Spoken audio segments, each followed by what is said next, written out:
abandi bakobwa bafite ba nyina wabo, bafite basaza babo, barabatwaye, baza mu marushanwa, bamara umwaka wose bakaraba, biyuhagira, bisiga, bajya mu mahugurwa, bigishwa.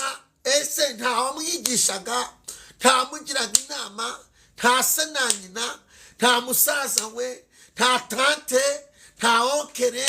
Iyo la shala boere mandola zewakotana mala foi.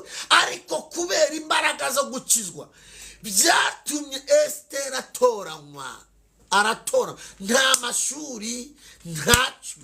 Icyakora Bibiliya iravuga ngo Imana yaramuhaye uburanga bwiza, ngo yari umukobwa muremure mwiza. Nicyo nasomye muri Bibiliya. Umva nkubwira, ku munsi wo gutoranya wa finali